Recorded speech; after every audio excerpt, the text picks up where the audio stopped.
Our topic for this morning is the cost of discipleship. I visited Heritage Christian University, and they've got a marvelous library. And what they also have is a library that has got a section for new books. In other words, books that were just published that are made available for people to buy. And then I went into another section, which is the second-hand bookshop. And in that book, you can browse around and you can buy books that are quite pricey in the open market for like $5, $10, and so on. And so that particular day, came across a book written by Dereck Beukes, my favorite book that actually was part to my conversion. And it's an old copy. And I took it off and I bought it. And as I walked to the front and I put all my books in front of the librarian who was going to tally up what I owed her, I had probably about 20 books that I took in total. And she looked at it and she says, "Well, you get them all for free." And I cannot begin to tell you how I regretted that I didn't take more. So I then, I'm only joking. I said to her, "Look, I understand that the libraries don't run on love and fresh air, but I certainly won't say no to the thank you thing." Went back a second time and I bought another few books specifically for a subject that I'm researching, and then I had to pay for that. She says, "You're only one time lucky." The cost of discipleship is a wonderful concept that I think sometimes we just don't get. I love getting some clips from family and friends, and I get some, and the one was sent me this week was of how they used to do the tests in the good old days before we had crash test dummies. And so you find this driver come barreling down in this Ford, what do they call it? The A4, the Ford, and driving down toward this wall. And how he literally, without a seatbelt on, he didn't even have a crash helmet on, goes into this wall and careens out of this car, standing there all dazed. And everybody's standing with little boards trying to make notes of what they had just seen. I'm not trying to be funny, but I don't think that's the kind of job I want to apply for. And I just absolutely hosed myself. Because let's face it, today we look at cars and they are just, again, amazing. They have got things like airbags, anti-lock brakes, reverse camera systems, seat belts, and so on. Well, many people don't use them, but they are there for your and my safety. And then we see that safety is a good thing. It's a wonderful thing. It's an important thing. That is why when we have our children around us, we would say to them, "Don't play in the street because you can get run over by a car." Or we tell children, "Don't climb too high because you can fall, break your arm, and probably lose your life." Survival instinct is very important, and it's also not a bad thing. Yet we find in Ephesians chapter 5, Jesus Christ counterintuitively starts teaching about things that really boggles your mind. He says in Ephesians chapter 5, verse 29, "No one has ever hated his own flesh, but nourishes and cherishes it." In other words, he acknowledges the idea that when you and I start taking care of ourselves, we do it with an absolute purpose, and we do it because we cherish and we do appreciate what we have. We protect ourselves, and so self-preservation is not a bad thing. We admire people who are heroes. I often watch movies and I really get gooseflesh when I see there are people there that are willingly placing themselves in danger's way. I was thinking the other day, and I was talking to the preacher of Petersville, and he's a volunteer firefighter. Now, he also preaches and he does other work, but he also is a volunteer firefighter. And I said, "Do you volunteer that?" And he says, "Yes. When comes crunch and there's a fire, I will run in towards danger." And in my book, that is very much courage. That is courage where people place their own safety in running the other way, in running into the danger to try to help someone that is in distress. And that gets to the real issue, really. The problem that so often we ask and we really vacillate between safety and self-preservation and the idea of the ultimate goal found in Jesus Christ and in God's kingdom. there was a wonderful interview that caused me to giggle. Was a gentleman was going to apply for a job as a security officer at this amazing museum. And as he walked in, they said to him, look, your job is to take care of all of these fine art collections. And then they asked him a question which was kind of the question that would determine whether he would get the job or not. They said to him, if a fire broke out in this gallery and you could save only one picture, which would it be? He said, I'd save the one that's closest to the exit. Sorry, it just tickles me on the spot. And the idea is that all humans are really into self-preservation. And we really enjoy the idea of doing what we need to do and being paid for it in the case of the security guard, but also being able to just grab something on the way out when I know that everything is safe. We find this with Jesus. And we find an account on the life of Peter when Peter was in the courtyard. And Peter, I reckon, would have gotten an idea of what discipleship truly is about. When Peter was in the courtyard, he would understand what true discipleship and safe discipleship is. We are told that one of the servant girls asked him a question. Aren't you one of Jesus Christ's guys? One of his cronies? And he said, no, I'm not. I don't even know the guy. And then they persisted because she had the idea that I've seen this guy before. And then something happened which is remarkable. He says, I don't know this man that you're talking about in Mark chapter 14, verse 71. He denied Jesus 3 times because of his instinct of self-preservation. He just saw what's happening to Jesus on the other side, and he says, if that is going to happen to Jesus, what's going to happen to me? And so self-preservation kicks in. His instinct to save his own life over being a Christian and being a life of open discipleship takes over. I met a beautiful man in Tuskegee. He's an elder in the church, and he's 92 years old. And he was, at the time of Martin Luther King, he was his attorney for the NAACP. And Fred Gray is 92 years old and an astute attorney, even at his age. Both his children, his daughter and his son, are both attorneys in his attorney firm. I think it must be wonderful to have a road named after you, Fred Gray Street. The building, Fred Gray Lawyers. Right across the building is the courthouse. And on the other side is Rosa Parks Drive and Martin Luther King Highway. Isn't that just wonderful?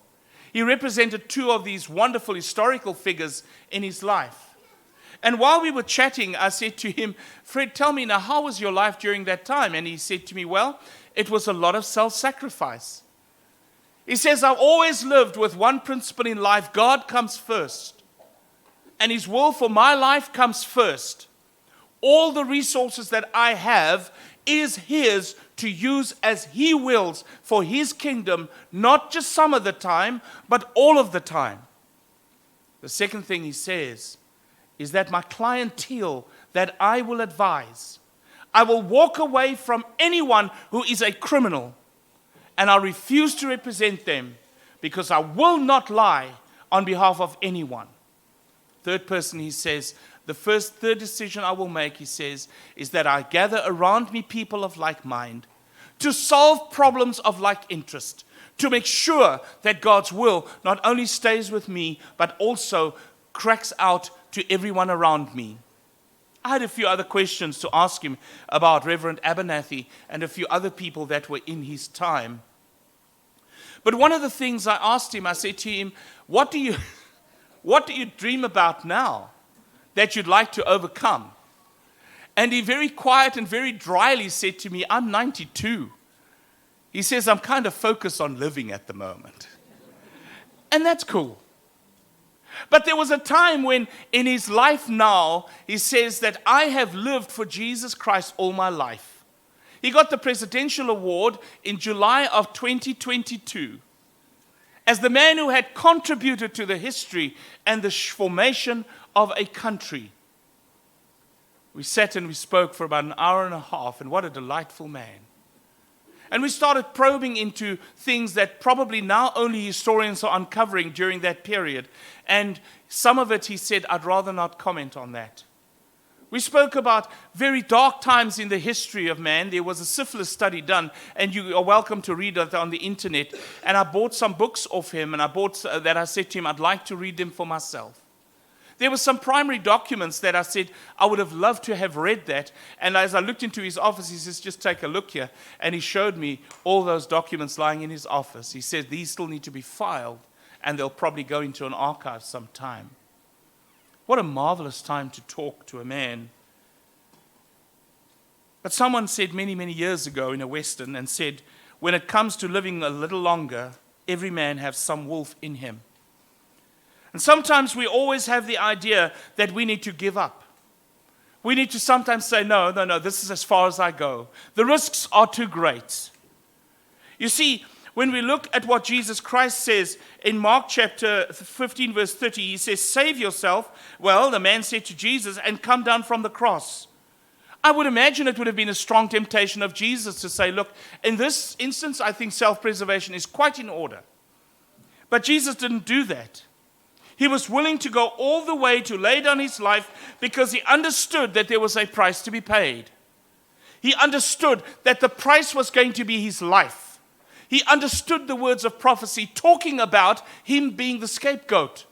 He understood in the narrative of Isaac being sacrificed that he was the ram that was going to be sacrificed.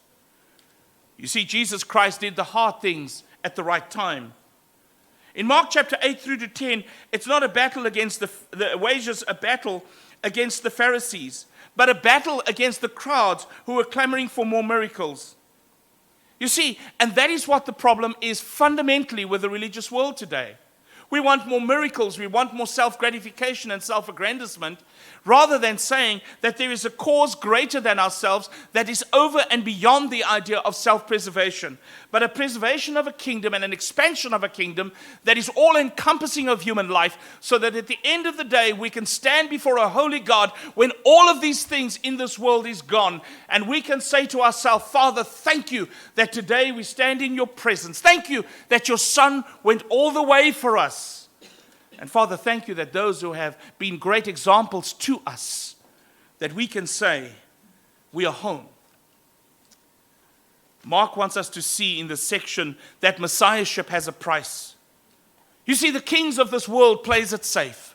We've seen it in the life of Saul, where Saul was too cowardly to tackle the very man that was offensive toward God. And yet when David walked up, a young man, a little boy, accused by his brothers that he's there for some nefarious reasons, he stands there and he says to him, do you want to try on my armor? David tried it on. He said it is too heavy.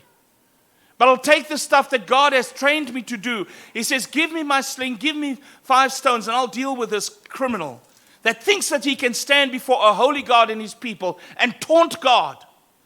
And I will deal with him. Sometimes it takes courage.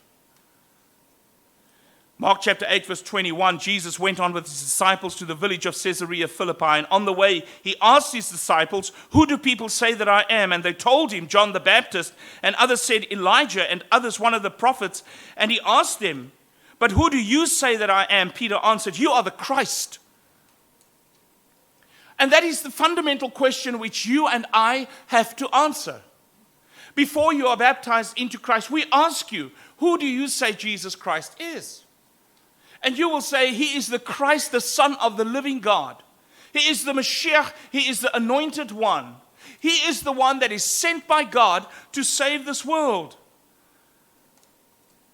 Who do people say I am? He didn't ask that question because he was worried about what other people thought of him. And so often we are worried about what people think of us. And think to ourselves, well, obviously such and such thinks this of me. Well, here's the key. In the grand scheme of things, it doesn't matter. It's what God thinks of you. It's what God's view of you is. When you are on, many people have said, and I wish I made this comment, it's not mine. He made the comment, when you are alone, when there's no one else around you and you can't play the game, who are you really? That's who you really are. And so we need to understand that Jesus Christ spoke about these things. But he wanted to know what his view was and how it affected the people around him. And then the disciples answered Jesus and said to him, well, we've heard rumors. Sorry, Rue. Some people think that you're John the Baptist. Others think that you're Elijah. Still others think that you're one of the other prophets. Different people had different views of Jesus Christ.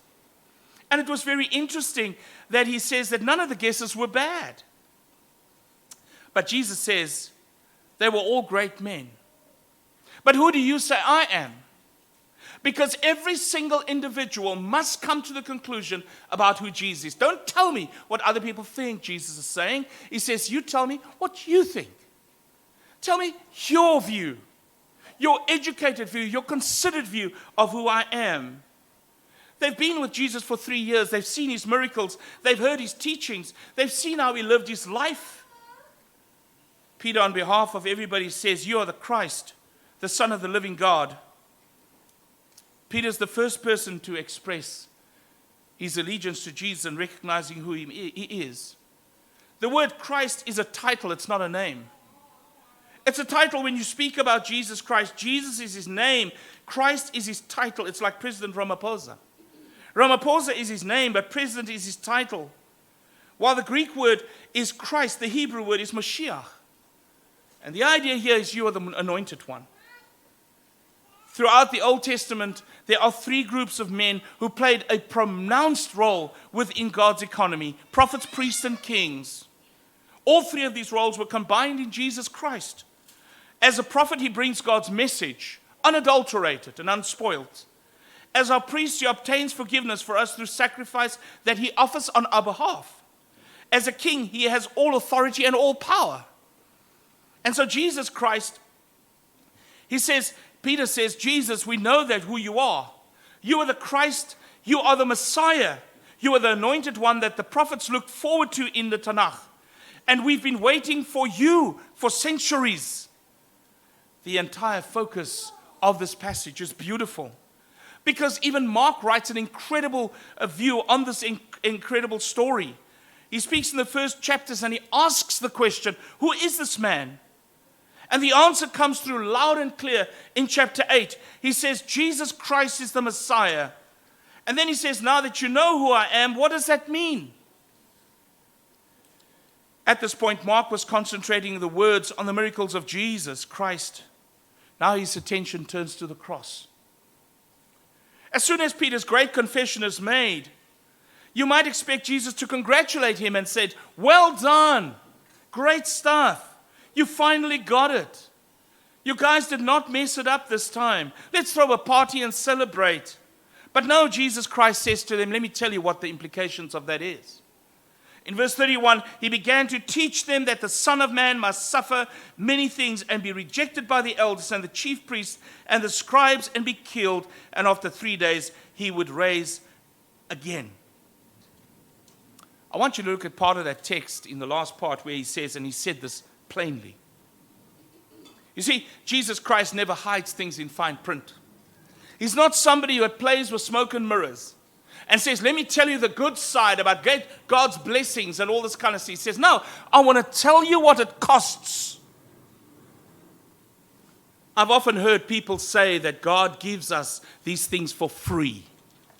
Okay, let me say this.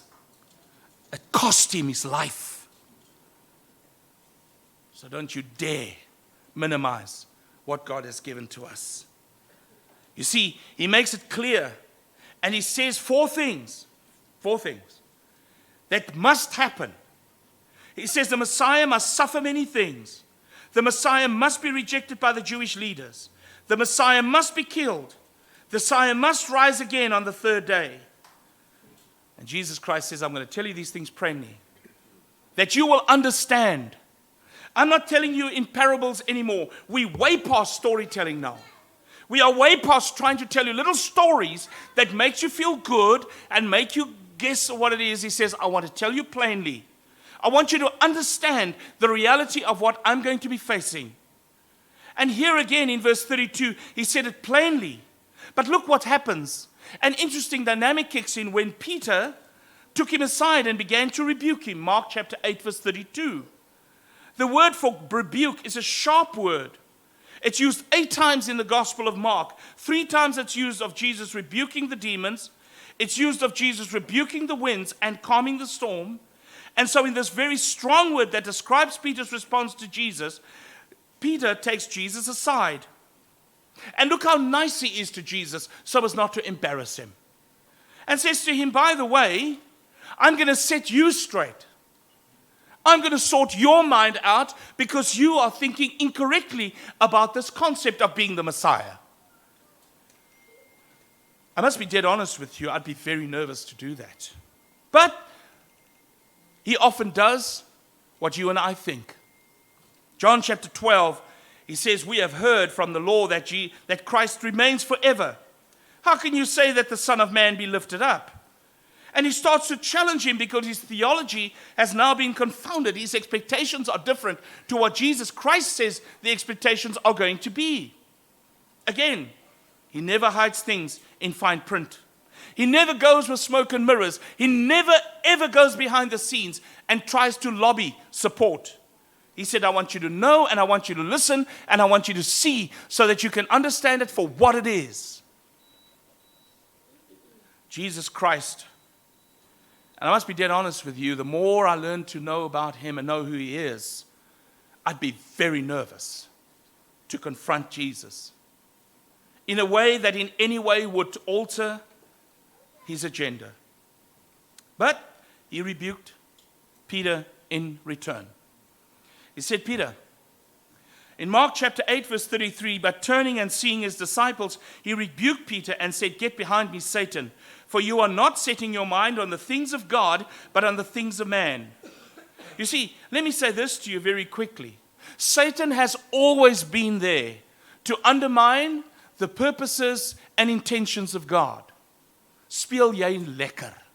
Play your game. To try to mess with God. And that is why Jesus Christ, looking at his disciples, because he knew that that's probably what they were thinking, he claps him right there and he said, get behind me, Satan. You are representing Satan when you try to alter the agenda of God's kingdom. You represent fear, cowardice, which represents the agenda of Satan. He wants to hoy you into safe discipleship rather than into costly discipleship. Jesus Christ commended Peter for thinking about the things of men, condemned him. He said, no ways. You're not thinking of the things of God. Peter, you are letting your instincts control you. You're acting like a normal man would react. But if you want to be my disciple, you'll have to understand that you get the idea that inside this economy, you do things God's way, no one else's way. You see, when we follow Jesus Christ, he never hides the price. He has us understand that following him is very different. You see, Jesus didn't care whether people liked him.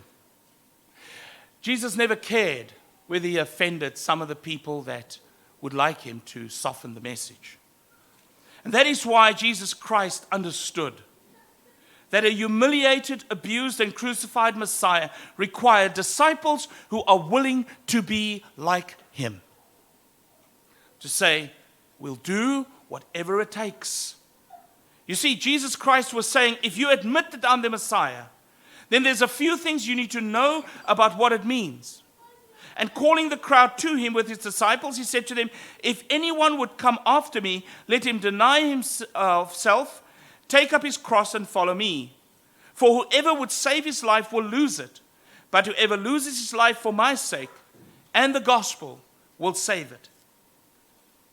There's a few conditions that we must understand this year as we embark on this wonderful journey as disciples of Christ. To understand that you and I are going to walk a crucified, focused life, a cross-focused life, where it all becomes about Jesus and his agenda. We find that the cross in the time of the Romans was a repulsive thing. It was not something that we'd wear around our neck. It was a dreadful thing that was used as punishment and execution.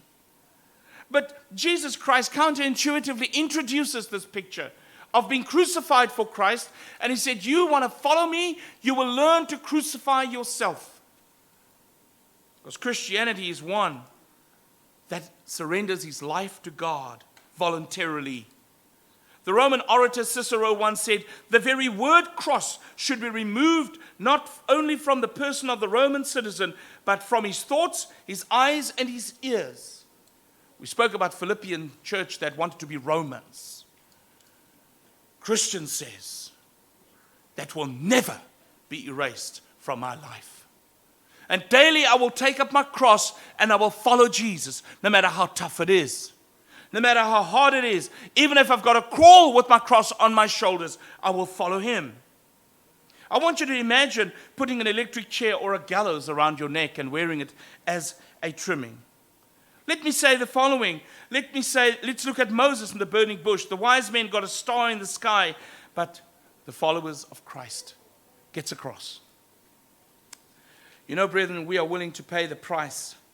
Willing to endure shame, embarrassment, reproach, rejection, persecution, and even martyrdom for his sake.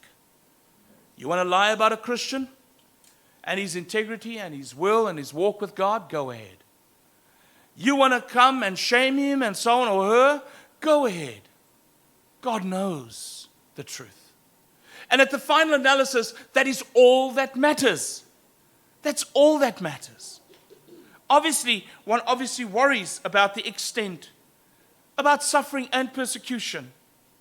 You know, brethren, God is talking to us. He says, if we have to go all the way where our faithfulness to God would require of us to die, then that is the way it needs to go.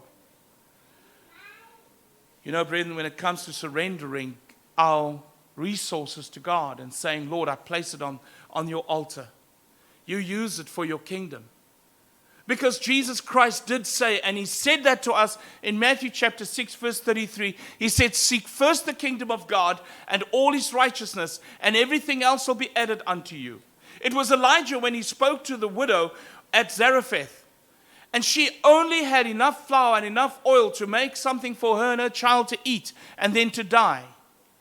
And yet him as the prophet of God goes to her and he said, you feed me first. When it comes to God, he's first. In our giving, he's first. When we've got to decide between having a party or being where God wants me to be, him first. Why? Because God's lordship means a lot to me and to you. The hymnist wrote, he says, must Jesus bear the cross alone and all the world go free? No, there's a cross for everyone and there's a cross for me. It comes to the lordship of Christ, where he's got a remarkable ownership of me. Maybe the idea of you and I need to sit down and say, I've exalted myself long enough. I've surrendered. I've pursued my own will long enough. No more. I've seen where it took me. I'd see how it hurt me. And I'm going to do now what pleases God. Because inadvertently, when I please God, God takes care of my needs. There's two ways you can surrender to the enemy. Firstly, it can be a conditional surrender, where you surrender on terms. In other words, you put God on notice and you say, Steve, whoa, before we do this thing, I just need you to know the following. There's a couple of things that I want to add in here and some subsections in terms of our agreement that we can't go there.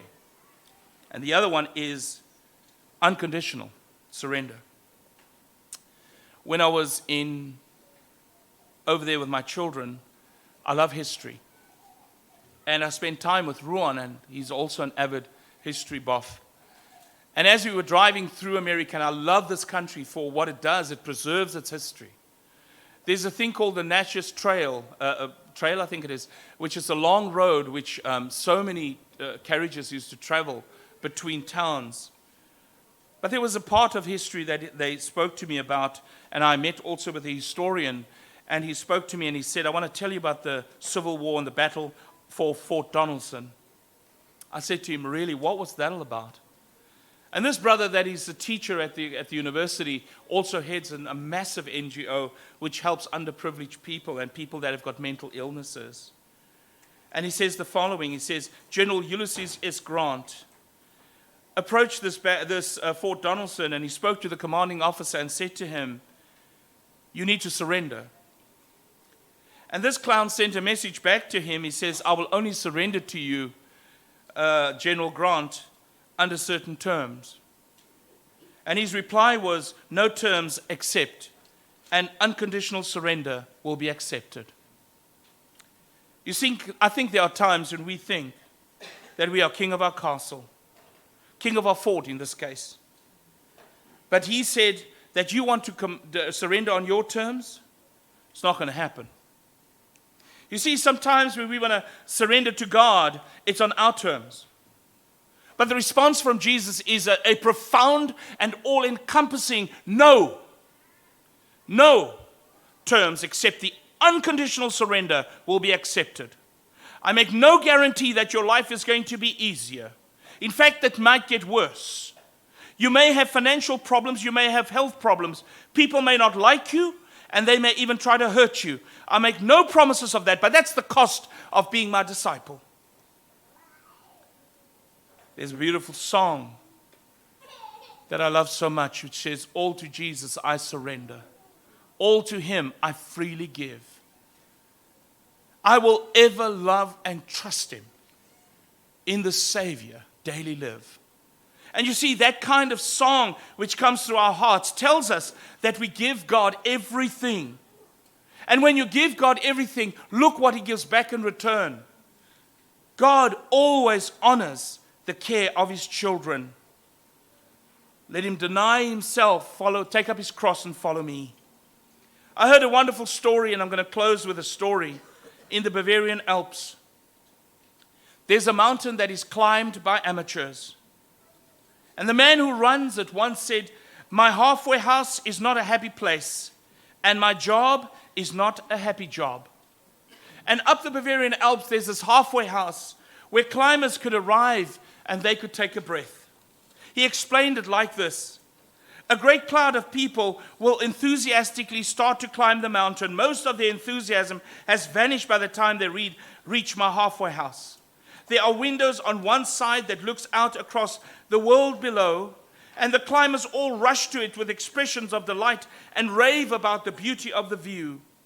But when they look on the other side, up toward the top of the mountain, all their zeal and zest vanishes.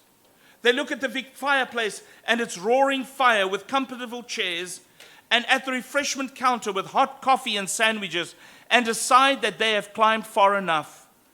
About half of them never go any further. They tell the guide that they are tired and that their feet are wet and that snow is too deep. They are a restless people, but they try to be happy. Once in a while, as if drawn by a magnet, they will go to the big window and watch the crowd climbing to the top. By and by, everything will grow very quiet, and then one by one, they will exclaim, they're at the top. Then gloom settles over the whole group. When the climbers return, radiant, laughing, and rosy-cheeked, those who stay at the halfway house are miserable. Jesus knew that many of his disciples will choose to go only halfway. Only halfway, where they are only prepared to go so far, in as far as it is comfortable. But God is saying to you and I, let's go all the way. Let's go all the way this year. Is Jesus asking a lot from us? Well, I'm not Jesus. But Jesus still said, if anyone would come after me, let him deny himself, take up his cross, and follow me. And that is pretty much this morning what he's saying to you and me. I want you to come and follow me.